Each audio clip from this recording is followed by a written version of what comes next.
we had was from India, 19th of January. So it's like a month. So, sometimes we decided like, okay, we would like to want to go fast, but Krishna has his own plan. Somehow or the other, it is not flowing the way it should. But we'll keep trying. Hopefully, it will get into a momentum so that we are on the flow. All right. So let's quickly start with some of the revision through the question. When you hear the phrase pure devotional service, what does it mean?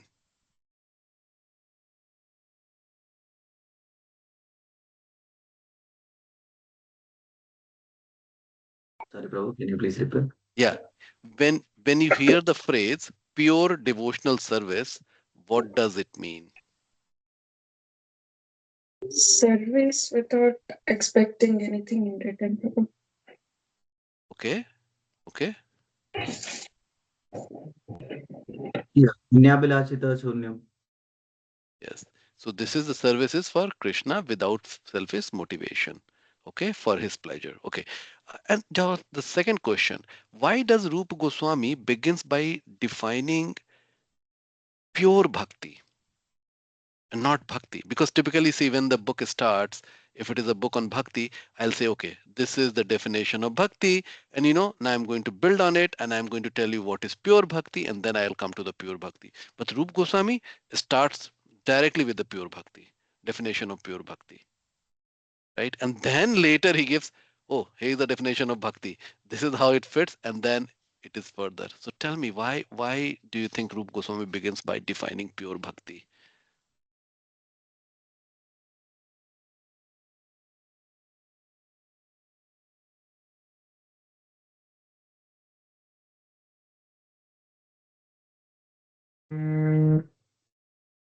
Okay. Uh, this is a bhakti wherein so we take to bhakti. There are two types. I feel one is a mundane one, like Kapala bhakti, and this is pure bhakti, wherein which is an uttama bhakti, wherein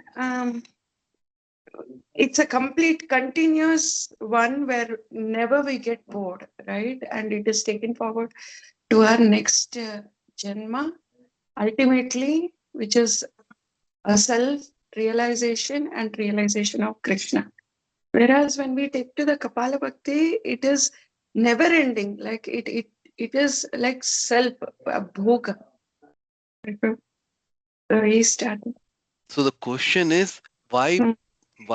start with the pure bhakti and not with the bhakti? Forget about the Kapal bhakti, right? He could have started with the bhakti, definition of bhakti. But why he's starting with pure bhakti? And let's go quickly, whatever answer comes so that we can quickly, because I just want to cover this quick question and get to the chapter 2. Because Uttama Prabhuji. Bhakti, pure Bhakti is the only way to reach Krishna. So that is the reason. Yeah, because it is the most important topic. If we want to go back to Krishna, Ananya Bhakti is the only way. So he starts directly like that. Okay, we have to get there. This is a definition. There should not be any misunderstanding. It should not be covered by jnana and karma or yoga, anything like that. This is what you practice. Okay, so that's the reason why he start with Uttama Bhakti, right? Uttama Bhakti definition quickly, Prabhu. Ana- And anyone, yeah, Anyabhilasita, Shunyam Jnana Karmadi Sonamadi, Anavritam Anavritam, Krishnanu Silanam, Shiranam Bhaktiru. the Uttamam. Very good, very good, right? So the bhakti has to be Anya. There should not be any abhilasha. There should not be any other goal or desire other than to please Krishna. Everything else should be zero, right? It should not be covered by the jnana and karma. And anushilanam, it should be favorable for Krishna. And what happens if it is not favorable? Why the favorable word is so important? If it is not favorable, it will not be pure bhakti, or it should satisfy the Krishna senses. So that is the reason itself. Yes, it should satisfy Krishna's sensor. It should make him happy, right? It has to be favorable because even like so, even Krishna enjoys fighting, right? And with Kamsa. but that's not Uttama Bhakti because he was not favorable to Krishna. So the favorable word is becomes um, uh, very, very important. Can there be a passivity in Bhakti, or Bhakti is always active?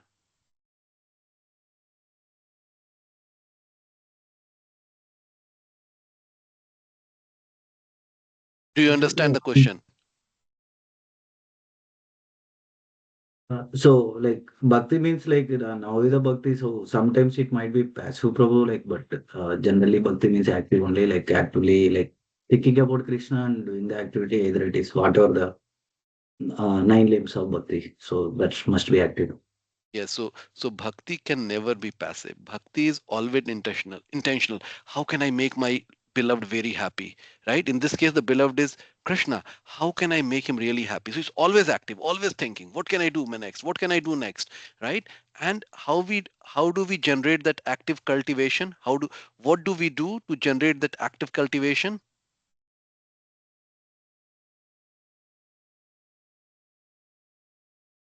Keep Practice. engaging in all different activities which are favorable to Krishna. Give some example. What are some of the things which we do? Prabhuji, the Prahlad Shloka Shravanam Kirtanam. Yes, Um, hearing, chanting, and deity worship, serving devotees, following rules and regulation, right? So all yes, those things we do to cultivate that active bhakti. Okay. Next, what is the difference between pure bhakti and mixed bhakti?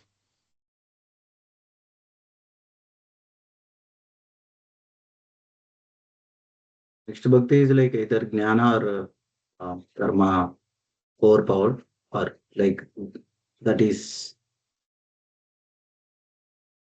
that will come sometimes overpower when we are performing bhakti. So we will carried away with jnana aspect or karma aspect sometimes. Very good, very good. It's What are the name of those mixed bhakti? jnana misra bhakti, karma misra bhakti. Very good. Very good. Okay, those are the example of the Mishra Bhakti. So whenever there is something mixed, then it's not pure. When it's not pure, then we are not shooting for the star, which is in this case for Krishna, right? Then our path will be somewhere. It won't be Krishna. It will somewhere because it's mixed. So I'll land somewhere close by, but not Krishna. Okay, so it should be pure. So that's the reason we even talked about the Mishra Bhakti. Okay, so now you tell me so far how does this chapter 1 which we studied, right, challenges that all paths are the same, because we hear all paths are the same. Does this chapter challenges that?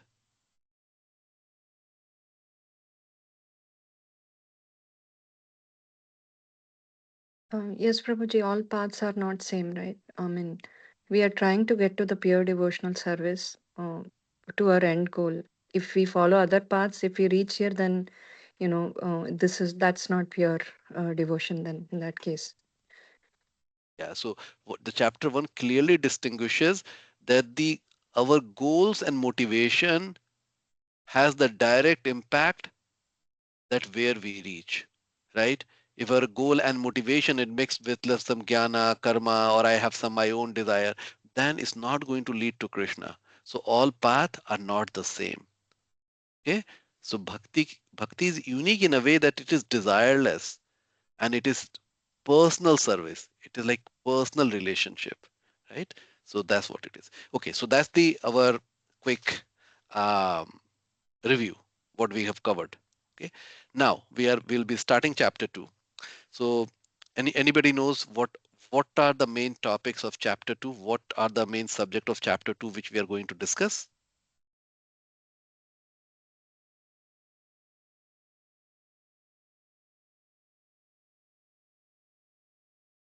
no, Prabhuji. Okay, anybody else? Shiva Prabhu? No problem. Actually, No. I Okay, didn't. okay, no, that's fine, that's fine. So this chapter is going to be talking about sadhana bhakti, bhava bhakti, prema bhakti. Okay, so this chapter will be talking about there are three stages of bhakti, which is sadhana bhakti, bhava bhakti, and prema bhakti. It will define the definition of sadhana bhakti. What is sadhana bhakti, right? So the bhakti which is done with our senses and mind to achieve the bhava platform is called sadhana bhakti. I'm just summarizing. So I'm starting other way around that let's see where we will be going today, right? And then we will get into the deeper section. Okay.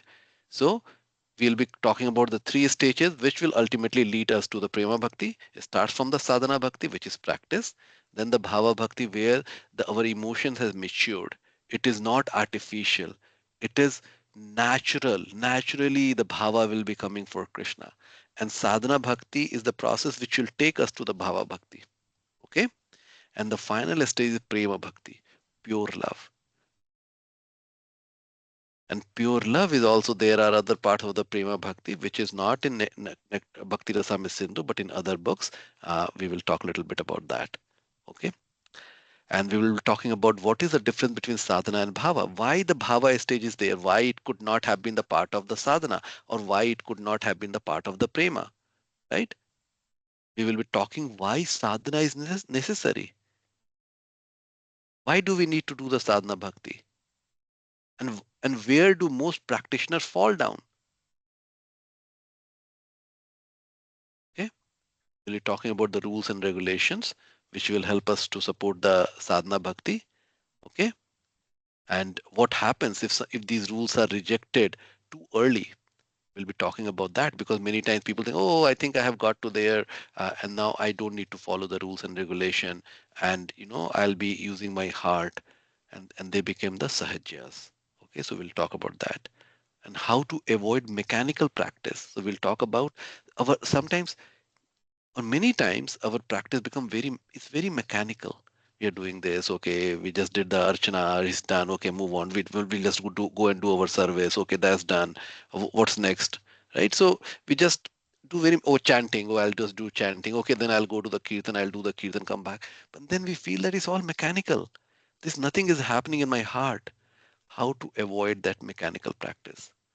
Okay, and then the chapter will try to conclude with the application and reflection, right? That which part of this definition of the sadhana bhakti is most challenging for works for us, right? Uh, and how sometimes the karma and jnana show up in practice, and we how to make sure that we are recognizing that, right? How to make sure that our practice is more favorable, and then how to make sure that how we evaluate our motivation that we are really following the right path. Okay, so these are the things we'll be talking. Make sense? Is this the good context for chapter 2? Yeah, Prabhu? Okay. Hare Yes, Krishna, Prabhu. Shujna Mataji.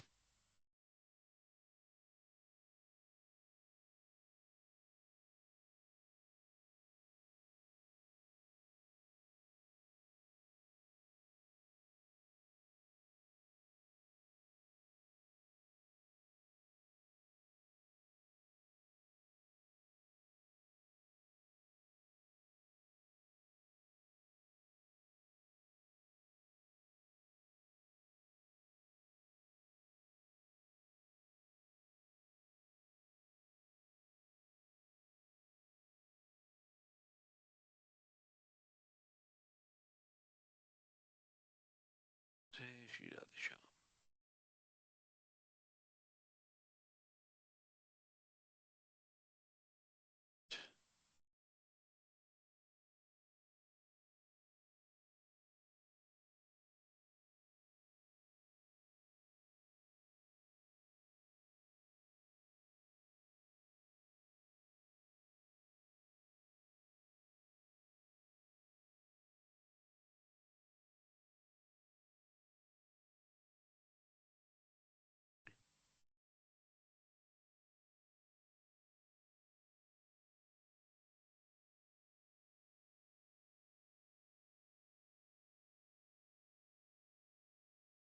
So this chapter from the Bhakti Rasamrita Sindhu, um, what Prabhupada is it? I'm in chapter 1. Okay, I'm in chapter 1. We are starting chapter 2 today. Okay, we are starting chapter 2. So this is okay. So let's go and do the quick review of the uh, waves, right? So this is the Bhakti Rasamrita Sindhu uh, division, right? So the way it has been divided, eastern side, right? It talks about the varieties of bhakti, which is the first 19th chapter. Okay, and within this 19th chapter, the it's called Eastern section. It has been divided into 4 waves. The first wave is Samanya Bhakti, which is the overview of Bhakti. Okay, so that we have already covered, right? It started with the definition of Uttama Bhakti, then we try to understand what is Bhakti, how the Uttama Bhakti is different from the just the normal Bhakti. So we talked about that. Today we are starting the second wave. So like a sadhana bhakti. Here we'll be talking about the Vadi sadhana bhakti and Raganuga sadhana bhakti. So this is the longest section. It goes from chapter 2 to chapter 16 because this is the most important for us, for as a sadhakas, okay, as a practitioner. So this is the most important sadhana bhakti we'll be focusing on, and then the the chapter, the section, the third wave will be Bhava Bhakti, and that will be chapter 17 and 18. And Prema Bhakti, only one chapter, chapter 19. Okay, so these are that's how we'll be going. So now chapter 2. So we are starting the second wave. Okay. So Srila Prabhupada explains, generally it is understood that in the category of devotional service in practice, there are 2 different qualities. Devotional service in devotional service in ecstasy has 4 qualities, and devotional service in pure love of God has 6 qualities. So now we will be going into those qualities. So here um, um, 1:45. So in the Bhakti Rasamrita Sindhu, um, this is still chapter 1, 45 verse, but in Nectar of Devotion, it is starting as chapter 2. Okay? And I'm thinking, okay,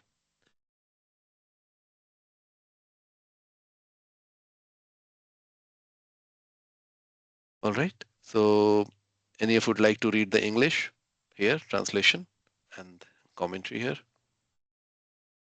Yes, Prabhu. The translation. Furthermore, it should be stated, even if one has a little taste for the topic of bhakti, he can understand it. He who tries to understand bhakti by dry logic cannot understand it because logic is insubstantial. Jiva Goswami commentary. Something else should be said concerning those who have no taste for bhakti, that is expressed by the words kimcha. Ruchi or taste in this verse means taste for scriptures such as Srimad Bhagavatam that presents the true nature of bhakti. This taste arises through previous impressions. That ruchi lets one understand the nature of bhakti. The highest position of bhakti, bhakti tattva bodhika. An equivalent expression would be Shraddha Payati. Ruchi produces faith in the supreme position of bhakti. Logic, yukti, which is dry, kevala, without ruchi cannot give an understanding of bhakti. However, logic, along with full taste for the topic of bhakti, can give an understanding of it. The same meaning of yukti should be applied in the later statement. Shastre yuktaucha nipuna. The Uttamadhikari is endowed with skill in scriptural knowledge and logic with taste. Okay, so what is the main takeaway from this text? What is the main takeaway? It's not just ruchi means like it's logically we should understand and also like should have the um, uh, taste. Yeah, so it's the other way around. It says that alone logic is never going to tell us what is bhakti. Okay, so there has to be emotions, and it is telling emotions are not something which happens just like that, right? It is inculcated, and we'll talk later how the emotions are brought in the forth. But then this concept can be understood when when we put the logic on top of it, then it will make it more practical. So logic alone is not good, but logic applied on the principles of bhakti will make it very valuable for us. Okay, so that's the nutshell. Okay, next somebody else, 46. Translation. Concerning this topic, it is said by the ancient authorities, a person more skillful at logic can bring about a conclusion different from what was carefully proven previously by another skillful logician. Jeev Goswami's commentary. This verse shows the insubstantial nature of the logic. The ancients mentioned above refers to commentators who agree with the statement Tarko Pratishthanath.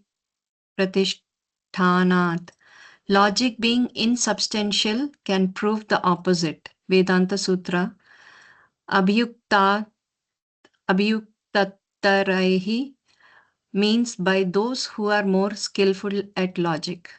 Right. So this is very important because see what happens sometimes who are logician, due to their strong skill in logic, they can prove just the opposite of it, right? Then what it is true, and then people will start believing in that. So that's the reason the argument is being made that do not just rely on the logic. Logic has to be coupled by the principles. So principles are the most important, and then we should apply the logic on top of that. Then we'll get to the direction. Okay. So qualification for practicing devotional service. Okay. Having described the characteristic of pure devotional service, Srila Rupa Goswami now explains the qualification for practicing it. If one simply has an attraction to executing devotional service, he is qualified to begin practicing it. So the only one has an attraction to executing devotional service. So as we start reading a scripture, then the attraction develops, and that's when the bhakti begins. Okay. Generally, this attraction comes from devotional service executed in previous life. So for most of us, so we'll hear a little bit more. For most of us, it can be from the previous life, but some it can be this life. And we'll read more. This reasoning, though, seems to be circular. One requires attraction to begin devotional service, but one requires devotional service to achieve an attraction. Like circular, right? If you're telling that I need attraction to begin devotional service, but you're telling that devotional service is required, but one requires devotional service to achieve that attraction. How does it work, right? So the way to understand it, devotional service begins with the causeless mercy of a devotee. So it's the causeless, the cause of the bhakti is the causeless mercy of a devotee. So each of us should feel so grateful and lucky that some devotee, either in this lifetime or in the previous lifetime, has given mercy to us. And that's the reason why we are here. By this mercy, one may unknowingly execute devotional service. So what happens? They give the mercy, and then unknowingly, due to that, we execute devotional service. That's called agyat sukriti, right? And thus develop a slight taste or attraction to bhakti. This attraction grows as one engages in more devotional. Uh, just give me a minute. I'm getting a phone call. Just give me a minute.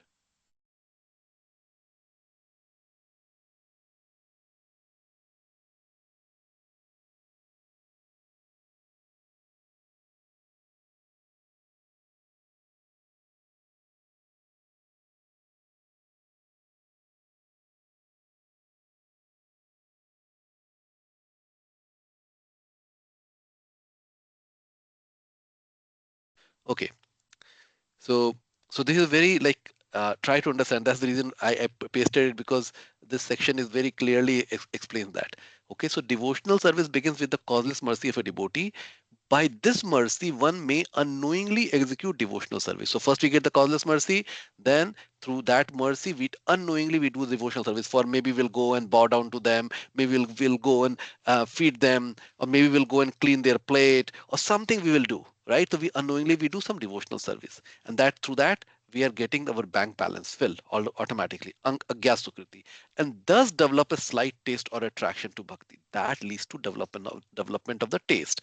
This attraction grows as one engages in more devotional service. So now we are doing more devotional service. So we have to do devotional service, right? But for doing the devotional service, we need to have some ruchi. But that ruchi is coming from the mercy of the devotee. You understand why it is not cyclical? It seems cyclical. It's not cyclical because there is a mercy. Mercy is there. Generally, this occurs over the span of many lifetimes. We are the work of many lifetimes. So this causeless mercy, okay? So here it seems cyclical, right? Attraction for devotional service and then execution of devotional service. But the thing is causeless mercy. That's what is seeing in the picture. So attraction or taste is the qualification for making a commitment to the systematic cultivation of sadhana bhakti. However, there is no qualification required for receiving causeless mercy and beginning Agyan Sukriti. There is no qualifications. Just like causeless. Causeless means it's causeless. Spiritual advancement is eternal.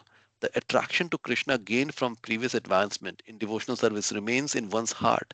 In a future life, it impels one to seek the association of devotee and take up the practice from where one left off. Thus, we can see devotees coming to the Krishna consciousness movement who begin at different levels of advancement. One's qualification for sadhana bhakti depends on the strength of his taste or attraction to Krishna. The more pronounced the taste, the greater the qualification. So the parameter is where we are, it depends on our taste. So some have a lot of taste. They all the time they want to hear, listen, anything else, they doesn't really matter. For some, no, I want to hear and listen, but I have to do something else also. So these are that tells how advanced one devotee is. This is not based on our age. Okay, so the more pronounced the taste, the greater the qualification. This is why Srila Rupa Goswami states the person eligible for Krishna consciousness or devotional service can be classified by his particular taste. Consequently, advancement in Krishna consciousness is not based on our intellectual ability, but on our taste for hearing Krishna Katha. Srila Prabhupada explains for person who have a natural taste for understanding books like Bhagavad Gita, Srimad Bhagavatam, devotional service is easier than for those who are simply accustomed to mental speculation and argumentative processes. Okay, so now, so what we'll be talking about, definition of sadhana bhakti, will within that we'll be talking about the Vaidhi bhakti. Okay, so this is the description. So topic 1. So we are getting into the types of bhakti or the stages of bhakti. So we talked about, right? There are, so okay, we start with a question, right? Which one of these statement is right? There are 3 types of bhakti, one statement. There are 3 stages of bhakti. Which do you think is the right question or a statement? Sorry, Three types. types. Okay, Mata is saying 3 types. Why not stages?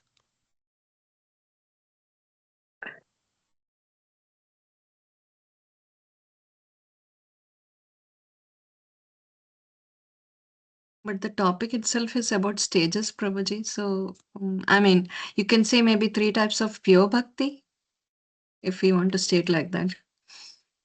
So okay, so see, the answer is we already talked about, right? So Rupa Goswami is telling that our advancement depends on the ruchi. If it is stages, means it's coming one after the other, which means that there can nobody can go to bhava unless they have gone to sadhana. But here we are seeing that somebody that bhava sadhana, somebody is bhava, somebody that prema, right? So it means there are 3 types of bhakti. It cannot be stages, right? That's the reason. So the 3 types. Okay, so let us explore. So that's what it is exploring. It cannot be 3 stages because they are examples of kripa siddhas who skip one or more of these stages. Kripa siddha, you know who are kripa siddhas? So you've heard the word siddhas, that they uh, so there are siddhas who are eternal, right? Eternal siddhas, right? For the example, the gopi, right? They are always with Krishna. But there's a kripa siddha. For example, Narad Muni, he got the kripa and then he became the pure devotee. So he is qualified as a kripa siddha. He comes into that category also. Okay, so kripa siddha is directly there, right? If the stages, then then the kripa siddha cannot directly go and become the pure devotee, right? That's the reason this is not a stage. Okay, in general, it is true that devotees follow these 3 stages in general. So it's not that it is incomplete, is totally incorrect, but that's the general. It's not, means in general, it's not always true. Okay, in general, for most of us, we'll start from the sadhana bhakti and then we will progress to bhava bhakti and then to the prema bhakti. But there are exceptions to the rule where, like the uh, kripa siddhas or the people who have been doing it in many lifetime and they are coming to directly to the bhava bhakti or prema bhakti, we'll see that. But in that also we can say that, hey, they started a sadhana bhakti somewhere, so it's kind of a stages. But the kripa siddha is the one which breaks that rule. Okay, so that's the reason is 3 types of bhakti, but for most of us, we will be continuing through these stages. Okay, so but why the 3 types? Shouldn't there be only two types? This is again a wonderful question. Okay, so there are two divisions, we can say sadhana, which is practice, and sadhya, where it is perfected, right? So we are doing practice to become a perfected devotee. You are all with me? Okay, okay. So, so bhakti actually can be classified into two categories, sadhana and sadhya. And sadhana bhakti has two types, Vaidhi sadhana bhakti and raga nuga sadhana bhakti. Some of you might have heard this term, Vaidhi or raga nuga. Many times raga nuga has become a fashionable term in the devotional circle, because they go, I'll be always in the raga of Radha and Krishna. I'll be always singing, always thinking about that. This is like, okay, okay. So it has become very fashionable because people, that's where we have to go, right? But Vadi is one which means, again, we'll talk about a little bit more. I don't want to go above me. And then within the Sadhya Bhakti, there are 8 types. So this is not from the directly from the Bhakti Rasamrita Sindhu. It is coming from the other book also. Okay, so Sadhya Bhakti has 8 types. Or let me correct. If it's not within the 19 chapters, later chapters, it goes into the detail of the Sadhya Bhakti. So there is bhava, and these are stages. Okay, increasing intensity of prema, bhava bhakti, prema bhakti, pranaya, pranay. Right? Some of you who knows this Sanskrit or Hindi term, you know pranay, pranaya, sneha, raga, mana, Anuraga and Mahabhav. So Radharani is at this stage, Mahabhav. So there are divisions. So within the Prema category, there are eight increasing stages. Okay, progressively increasing stages. Hare Krishna, Jashika Mataji. Hare Krishna. Hare Krishna. So, Mataji, quickly just to bring you up to speed, I'm not going to repeat everything, but and you can go and hear the recording once the recording is made available. So today we did the quick review of the previous sections, okay? And then we are going into the sections chapter 2, and it is starting with the types of bhakti. And understanding the types of bhakti is very important. So there are three types of bhaktis, and I'll show it to you so that you can read it while it is important for you. So 3 types: sadhana, bhava, and prema. Prema is the pure love. This is the ultimately what we desire. This is our north star. This is where we want to go. Before that, there is a stage called bhava, where one start experiencing the relationship with Krishna. It's not always there, but it start experiencing. And before that, it is a sadhana, is the practicing stage. Okay, so there are 3 types. Now, what we are analyzing, that is it the 3 types or is it the 3 stages? What we talked about, this is 3 types because there are devotees who can just go and get the prema bhakti directly. If it is 3 stages, means one after the other I have to go, right? One ladder, then second and third, right? So that's the reason it is considered to be 3 types. But yet, for most of us, it will be the stages. So 99.9% people, devotee will be following this like a stages, sadhana, bhava, and prema. But there are 0.1% of devotees who can directly jump and get the prema or directly jump and get the bhava. Okay, so that's a possibility. So now we are talking about uh, that now we are getting it, that why there are three types. Why can't there be 2 types? And the reason is bhava is in between. Bhava could have been with the sadhana bhakti or bhava could have been with the prema bhakti. Why bhava has been considered as the 3rd type? Okay, that's what the analysis is. Okay, and this is important. That will tell us what bhava is. Okay. So sadhana bhakti has 2 types, Vaidhi and Raganuga. And so we are telling that the bhakti can be classified into 2 categories, sadhana and sadhya. Sadhana is the practicing stage and sadhya is the perfected stage. So further, sadhana is divided into 2 parts, Vaidhi and Raganuga, and sadhya has 8 types. Okay. But for clarity purpose, bhava has to be classified separately as a 3rd type. Why is that? So because, so okay, I won't read it, I'll just explain it. Okay. So bhava sad during the sadhana, the emotions, there are not much direct emotions for Krishna, while bhava has the direct emotions for Krishna. But the prema is full of emotions. There is the rules and regulation doesn't come into the picture. This full of emotion. So bhava is pure, but not that pure as prema, right? So the bhava cannot be with sadhana because it is at a different, it is at a different category altogether. Sadhana is the practicing stage, but bhava, I am now in touch with Krishna. Okay, that's the reason why sadhana and bhava is different. It cannot go with the sadhana stage. But why bhava cannot be with the prema? There, that's also a difference. Like so, prema, if you can see, is like the full intensity of the sunlight. Bhava is considered as one ray of sunlight. Okay, so again, there is such a vast difference between bhava. The quality of prema is there, but it's one ray in bhava compared to the the whole light, the whole light source, sun, which cannot, one ray is not comparable with the whole sunlight, right? But the quality is the same. And that's the reason bhava cannot be even put with prema. Okay. But bhava will lead to prema. So that's the reason why there are three divisions. So, so in this, there are still some impurities present in bhava due to traces of serious aparadh, and those are called practitioners, sadhaka, who have developed rati for Krishna and are qualified to see Krishna directly, but who have not completely extinguished the anarthas. So this is for the folks who are at the bhava stage. This is telling that they have developed rati for Krishna. Rati means deep attachment for Krishna.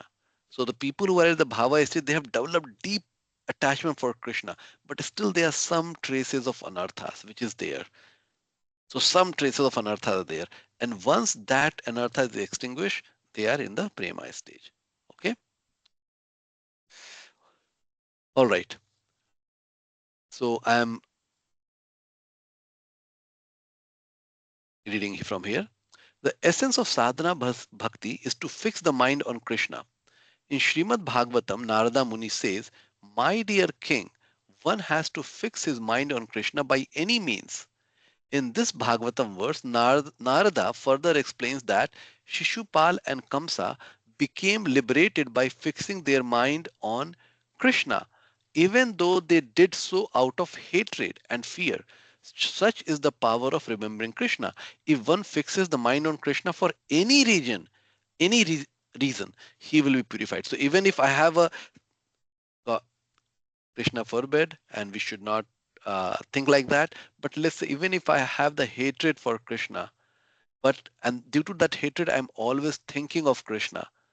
That itself is good enough for me to be liberated and back to Godhead for Krishna. But we devotee, that's not the goal. What we want to serve Krishna all the time. Okay, so that's the mood of the pure devotee. Since thinking of Krishna is the essence of sadhana bhakti, helping a disciple do so is the essential duty of a guru. It is the duty of the acharya, the spiritual master, to find the ways and means for his disciple to fix his mind on Krishna. Srila Prabhupada points out that Chaitanya Mahaprabhu stressed Hare Krishna Kirtan as the best type of sadhana because it is the most effective means to fix the mind on Krishna. So net, what are the key takeaways?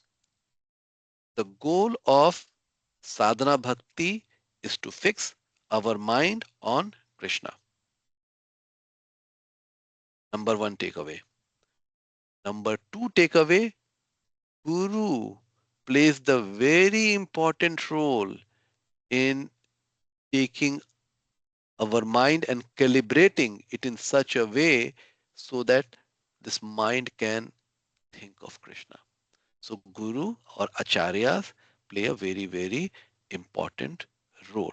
And that is the reason why it is advised that one should take shelter of a. All right. Any question here? All good? Jessica Mataji, is it making sense or is it too much? Yes, it's making sense. Okay, okay, wonderful. So we'll be now going into topic 2, the definition of sadhana bhakti. What is the definition of sadhana bhakti? This is very important, okay, just for the bhaktas. Okay, so here, what we will do, instead of going one by one person can read all the translation of this section, which is six of these. Okay, so who would like to read? I'll read. Yeah, the translation. Now sadhana bhakti will be defined. Action of the senses which produces the stage of bhava is called sadhana bhakti. This attained state of bhava bhakti, sadhyata, is an eternal sthayi bhava which is not created but simply manifests within the soul by the spiritual energy of the Lord. Translation. Narada speaks of sadhana bhakti along with items that seem to be bhakti in the seventh canto. Jiva Goswami commentary.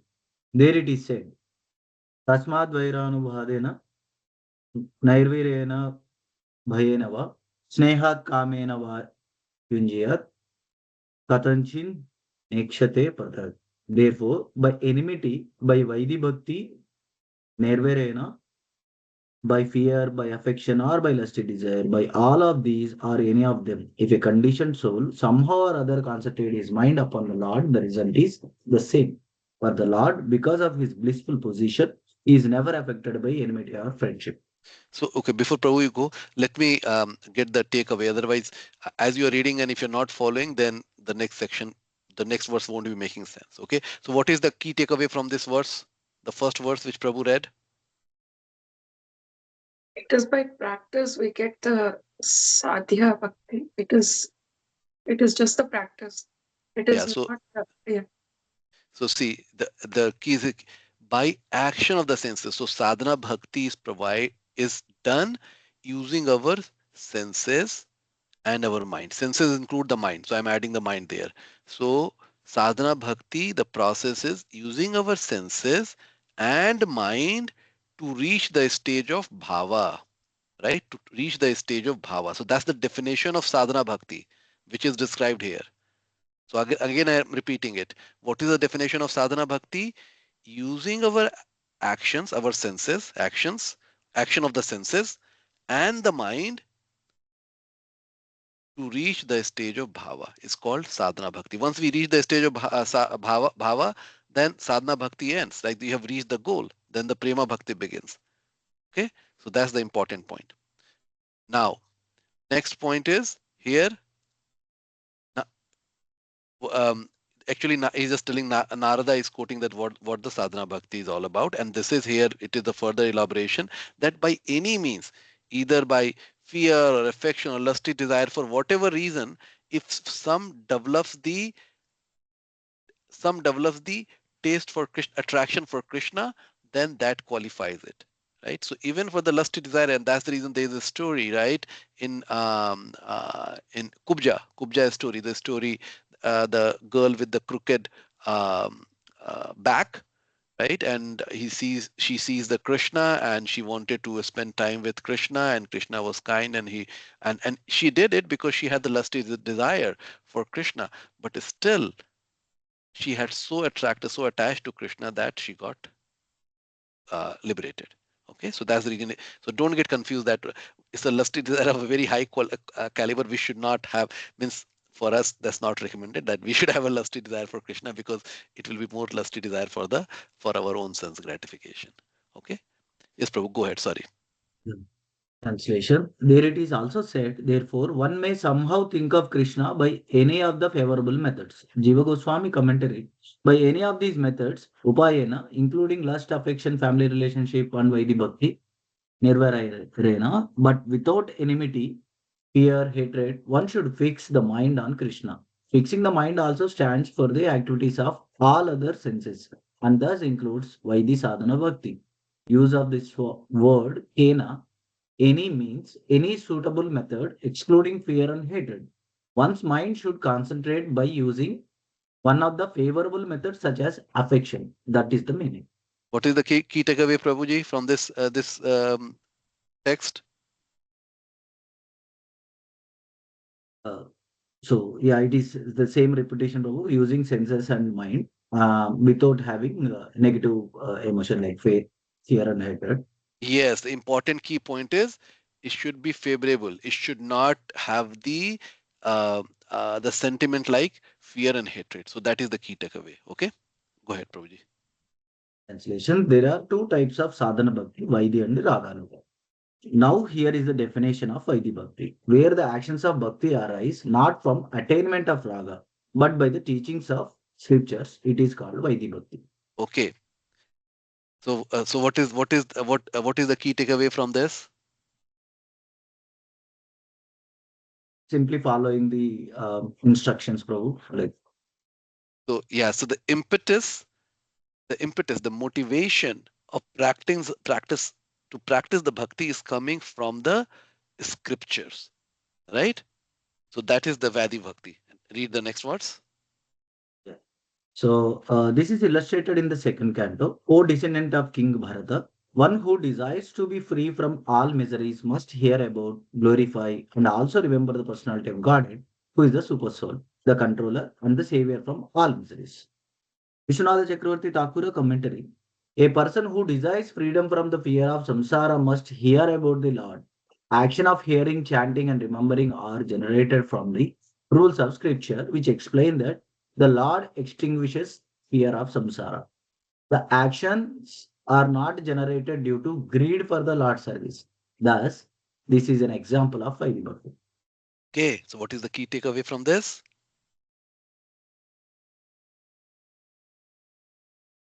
So just because scriptures tells that by listening to Harikatha or focusing or listening or doing any chanting or hearing, so that removes the anarthas or removes the um, miseries. We are following the rules and regulations. So that is the Bible.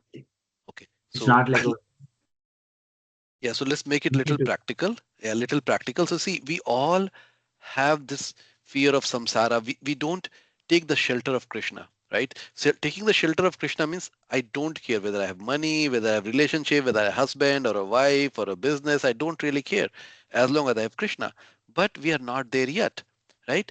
We so because there is slight fear. But once somebody start taking shelter of Krishna, they start practicing it, and how they develop, how they get rid of the fear by reading the scripture, by hearing chanting, right? By hearing chanting, glorifying Krishna, that will eliminate the fear, and then we are following the Uttama Bhakti. So that's exactly for us, you know, we are doing the Vedi sadhana bhakti because as we are reading these scriptures, our fear of the samsara is going away, right? And as our fear of samsara is going away, we are on the path of the pure bhakti. Okay, so we are doing pure bhakti. So that's very, very important. Okay, so here it is the things which we already read. I'll just quickly reread it. Action of the senses which produces the stage of bhava is called sadhana bhakti. This attained state of bhava bhakti is an eternal, asthai bhava. Asthai bhava means it is not transient. Asthai means is permanent. So this will generate the permanent emotions for Krishna. And this emotion is not created but simply manifests within the soul by the spiritual energy of the Lord. So what it is telling, this bhava, the emotion for Krishna is present within all of our heart, but it is covered. And when the Krishna's spiritual energy start touching it, start rekindling. So it's not being created, it is rekindled, right? By the spiritual energy of the Lord. Srila Prabhupada translates Srila Rupa Goswami definition of the Vadi sadhana. Okay. And then this is Srila Prabhupada definition, right? When there is no attachment or no spontaneous loving service to the Lord, or or one is engaged in the service of the Lord simply out of obedience to the order of the spiritual master or in pursuance of the scripture, such obligatory service is called Vadi Bhakti. So the motivation is coming by the obedience of the teacher. The spiritual master is telling that you should read the scriptures, right? Or, so when I'm doing that, that is comes in the category of Vaidhi Bhakti. We should not think of Vaidhi Bhakti in a belittling way. It's not a small thing. Vaidhi Bhakti is an exchange of love between the devotees and the Lord, which impels a person to place himself under the order of Guru and Sastra. Thus, Vaidhi Bhakti is a division of pure devotional service. So do not think that, oh, it's a small thing. It is a pretty big thing, but it's a gradient. In this gradient, what's happening?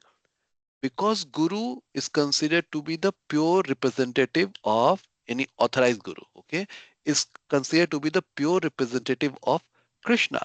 So under his guidance, we start under his guidance, we start reading scriptures, hearing and chanting, and as we are doing it, it is rekindling the emotions, right? It is just rekindling of the emotions, and we are on that path. It is not purified, it's not completely rekindled, but if we keep doing it, you can see it like a creeper. It says Bhakti Lata Bij. Okay, that word you will hear, Bhakti Lata Bij, means it's the creeper of bhakti. So it is growing, it's growing, it's growing. And as it starts growing, it grows, it grows, it grows. And it said that ultimately it reaches the spiritual planet. And then it reaches the Goloka Dham. And then you are back to Godhead. Okay. So it is growing right now. We are watering it by the hearing and chanting process. So when the inspiration, so this is the word, when the inspiration for sadhana comes from anything other than a natural attraction to service, it is Vaidhi Bhakti. So Srila Rupa Goswami illustrates this with a quote from Srimad Bhagavatam. Sukdev Goswami advised Maharaj Parikshit, my dear king, if you want to be fearless in meeting your death next week, for actually everyone is afraid at the point of death, then you must immediately begin the process of hearing and chanting and remembering God. This is clearly an example of Vaidhi Bhakti because the impetus to perform devotional service is not a natural attraction to Krishna, but the desire to be fearless of death. Right? So in the so I'll contrast it. So it will make a so when we go to the Raganuga Bhakti, you will see there is a natural emotion. So natural emotion can be considered like a mother having a natural emotion for the child she has given birth, right? So there's natural emotion by the mother to feed and nurse the baby, take care of the baby. The natural emotion doesn't matter what happens in the world. She doesn't won't let the baby part away from her body, right? That's a natural attraction. Okay, so that is called raganuga, where there is a natural attraction for Krishna. The devotee cannot stop but always think about Krishna. There's no one other than the Krishna. They have that natural tendency. For us, we have to think about Krishna, right? And even we are able to think about the Krishna because by intentional, because we are reading the scripture on the order of our guru, and guru means teacher, and the scripture itself, right? The scripture is telling that you to hear and chant. So when we do that, that is called Vaidhi Bhakti. And the true sentence should be Vaidhi Sadhana Bhakti, because the Vaidhi sadhana is the part of the sadhana bhakti. Sadhana bhakti has two parts. One is the Vaidhi, another is Raganuga. Okay, so we are understanding the Vaidhi part. So definition of sadhana bhakti: Bhava is not created, it is eternally present within the heart of the jiva. So we already talked about the bhava is always present in the heart. Practice of sadhana bhakti only helps to re-manifest the bhava within the heart. Okay, hriday prakatyam. So from the heart, it is prakat. Prakat means is manifesting. That's what it's telling. So the question is, if bhava is created by sadhana bhakti, then how can it be spiritual? Because we are saying that. So the people can question that because they'll think that sadhana bhakti is not spiritual, and that's the reason the question can be raised. Okay, so here's the discussion. Pure love for Krishna is eternally established in the heart of the living entities. Is eternally established in the heart of the living entities. It is not something to be gained from another source. When the heart is purified by the hearing and chanting, this love naturally awakens. As you're talking about the Bhakti Lata Bij. It means that, okay, so if bhava is eternally present, then what is the meaning of Guru Krishna Prasade Pai Bhakti Lata Bij? Okay, if bhava is so question is, oh, if bhava is eternally present, then what is the need of the guru? Somebody can question that. Okay, it means that one attains the sadhana by the mercy of Guru and Krishna. So okay, so Srila Prabhupada writes, dormant devotional service to Krishna is within everyone. Simply by associating with devotees, hearing their good instruction, and chanting the Hare Krishna mantra, dormant love for Krishna is awakened. In this way, one acquires the seed of devotional service, and that is the meaning of Guru Krishna Prasade Pai Bhakti Lata Bij. Right? So, Guru is the one who is helping us rekindle that Bhakti Lata Bij, and that's the reason it says that by the mercy of Guru and Krishna. So prasad, prasad is something which has been given to us as an offering of love, right, from Krishna. So by the mercy of Guru and Krishna, we are getting this bhakti as a prasad, right, and it is rekindling the bhakti lata bij, means the seed of bhakti creeper. That's what it means, and this is the things which is sung. So types of sadhana bhakti. So there are two types we talked about, the Vaidis bhakti and Raganuga bhakti. And so what is the difference between, so this is the important difference. The impetus and inspiration for the Vaidi and the Raganuga is different. So the impetus and inspiration is coming from Guru, Sadhu and Sastra. Okay, so Guru, Sadhu and Sastra. So that's what the impetus and inspiration is for practicing Vaidhi Bhakti. While the impetus and inspiration for Raga Nuga is coming from Brijavasi, and that is the or Lobha or greed. I want Krishna. I want Krishna, nothing else. And that is so strong, so natural. That is that is called Raganuga. So the impetus is Brajvasi. That, oh, how Brajvasi has that kind of love. I also want to have that love, and then that love is generated, is there all the time. They want to serve like Brajvasi, right? And that is called Raganuga. So activities are the same for both. It is the inspiration which separates it. So in the Vaidhi Bhakti also one is serving Krishna. In Raganuga Bhakti also one is serving Krishna. But the inspiration to serve Krishna in Vaidhi is different, and inspiration to serve Krishna in Raganuga is different. So Vaidhi in our parampara and other parampara is different. In other parampara it is based on Vaikuntha seed. In Gaudiya it is based on the greed to achieve Krishna and increases then overtakes everything. Okay, so this is also very important. So you know about the different sampradaya, right? There is Shri Sampradaya, there is Nambaraka Sampradaya. So there are different kind of a sampradaya. Our sampradaya is called Gaudiya Madhava Brahma Gaudiya Madhava Sampradaya. Here the seed, and if we are not that one is better than the other, is to understand what is the impetus, what is the goal, right?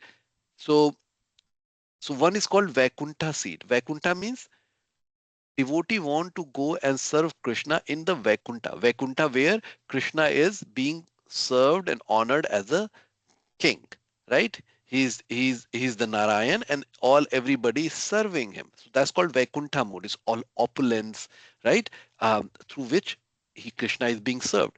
In the Gaudiya mood, Krishna is being treated like an ordinary boy, right? The Gopa and Gopi playing with him, beating him, and he is stealing. So it's like the person is at home, all free and totally who he wants to be, right? So in the Gaudiya mood, it is the seed of greed to achieve Krishna in his original pastime. Okay, so that's the Gaudiya mood. Okay, so it's different from the Vaikuntha mood. Okay, so we will just let me see definition of Vaidhi Sadhana Bhakti. Okay, so we will just read up to definition of Vaidhi Sadhana Bhakti and then we'll stop. Okay, so just one paragraph more.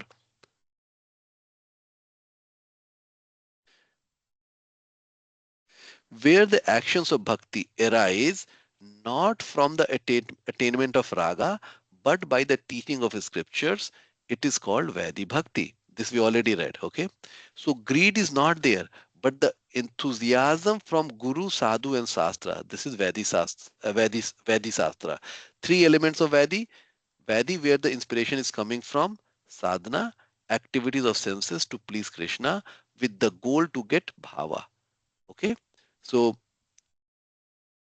Uttama Bhakti. Why to Uttama Bhakti? Coming with Anya Bhilasita Sunyam. So there is no, why the Vedi Bhakti is still pure Bhakti, because it is Anya Bhilasita Sunyam, which is the only Abhilasa is Krishna. The inspiration is Shastra and Guru, but there is only desire is Krishna. Okay, that's the reason it's pure bhakti. This abhilasa is clean, but anarthas are present. So this we have talked about, right? That we have anarthas within ourselves, and we spent a lot of time. One full class we have spent that we all have anarthas. So our practice is not perfect. That we haven't perfected it, but we are practicing the perfect process. So we are practicing the perfect process, but our practice has not become perfected yet due to the anartha. So in this definition, Vaidhi Bhakti is restricted to cases where Bhakti is performed exclusively by teaching of a scripture and not with an element of raga. With the attainment of raga, there will also be some use of scriptural teaching as well, but it is not called Vaidhi Bhakti. So it's not that if one is at the Raga Nuga platform that they stopped reading scriptures, but it is not that important at that point of time. They also read scriptures, but it is not that important for them at that point of time. There's so much of greed. Out of that greed, they don't go, let me read. Maybe I'll find something more for Krishna. It's a greed is there. In for us, we are reading scripture to develop that raga. Oh, let me read this pastime. Maybe I'll develop more greed for Krishna. So that's how we are reading. Okay, so we need to be chaste in our reading. Then slowly shift will happen from Shastra to Raganuga. Raganuga will keep increasing. Okay, so so while we are practicing Vaidhi Bhakti, and if we are sincere at certain point of time, very naturally this Vaidhi sadhana will get converted into Raganuga. Raganuga sadhana, where the impetus will be natural emotion for Krishna. Got it? So we will stop here, and I'll give you one example, right? You see Hari Vilas Maharaj, okay? Have you seen that when he comes to temple, he said, okay, we are ending the class. We are ending the kirtan. And then suddenly he will start again the kirtan with the full speed, like as if like he's like 18-year-old boy, right? Again, he starts doing it. He's not able to stop. There's so much of natural attraction within his heart for Krishna that it just comes out alive like a baby. He's not able to stop it. So we can get, if we are just a little more observant, we can see in other devotees also, and devotees are expert in hiding it, because if we just try to do too much of a show off, then that is pride. And pride means I haven't really gone to that advanced stage yet. Pride will actually remains up to even bhava. Okay, so pride is the last anartha which remains even at bhava. So there might be some pride is still there. Okay, and until pride is there, we cannot go to the prema. Okay, so even at bhava, people will show a lot of emotion. That doesn't mean that they are at prema. It's very hard. It's very hard for us to distinguish between who is at the prema and who is at the bhava. Only the person who is at the prema will distinguish who is at bhava and who is at prema. We cannot distinguish. So we shouldn't try to even do that. Okay. So, but we should understand the symptom that if somebody very spontaneously is remembering Krishna, they are at the very advanced stage. That's fair to say by us. We cannot say that if that person is bhava or prema, but it's fair to say that they are at the very advanced stage. They have the natural taste for Krishna. All right. So with that, we will pause for today. So on Monday, who all will be joining? So there is a private event in the temple, but I am planning to teach the class as long as you are here. So are you planning to join the class? So if it is 6 to 7, I can join, Prabhu. But if it is later, probably yeah. Yeah. So yeah, I know for you, you are going to miss it. You have told that because you have the meeting from 8 to 9, right? 8 to 9. Yeah. So you will miss it. But Murnalini Mataji had joined. I know she will be able to join. Preeti Mataji, will it work for you on Monday, 8 to 9? I'll try, Prabhuji. I can't commit Okay. right now. So I'll you also, try. okay. You Yeah. also have some work meeting or something, or it's a personal family time? Family time, Prabhu. Family time. Okay. Yeah. Getting okay. Okay. And Jessica Mataji and Shrujana Mataji, will you be able to join on Monday? 7 to 8. 8. 8 to 9. 8 to 9. Does 7 to Yes. 8 work better? 8 to 9 is okay. Okay, 8 to 9 is okay. Okay. Shrujana Mataji? Prabhu, I have to come to the event. I am Okay, meeting you have to so go. I Oh, you're can. okay. Okay, that's okay. Okay, that's okay. That's Yeah. totally fine. You can. I'll try my best to join, Prabhu. No, Last week don't I worry. totally forgot about it. No, Sorry. don't worry. Don't worry. Okay. So you can always hear the recording. That's totally fine. Okay. So it So does Monday 6 to 7 works by any uh, chance? Just it will work for me. Will it work for you all? Yeah, I'm open. 6 to 7? Yeah. 6 to 7 Yes, works for me. Okay. that's Shiva for me. Prabhu? Yes, Okay. Prabhu. Preeti Mataji? Yeah, it works better than 8 to 9. Better? Prabhu. Okay. Mhm. Okay. And Mrinali Mataji? Yes, Monday 6 works. Okay, so let's do it 6 to 7 on Monday then. Okay, I'll send the update, and that way Shiva Prabhu is so happy. He's jumping on the chair, I think. Okay, so we'll do 6 to 7, Mataji, Shrujana Mataji. That's good also. In that case, I can also go to the temple. Okay, thank you, Prabhu. thank you. Thank you, Sorry, Mataji. Thank Prabhu. you. Sorry, Prabhu. Yeah. I mistakenly clicked on leave No worries. instead of So, unmute. It works, Ma- Prabhu. It will work. Wonderful. This is Yeah, wonderful. yeah. So this is how we should discuss. Okay, okay, let's change the time and I can make it work. Okay, Hari Bol. We'll meet at 6 to Hare 7. Very Hare well. Krishna. Yes, Prabhu. Hare Thank Krishna. you so much, Prabhu. Haribo. Hare Hare Krishna. Bol. Hare Hare Bol. Hare Krishna. Krishna. Bye. Bye. Hare Krishna. Hare Krishna Mataji.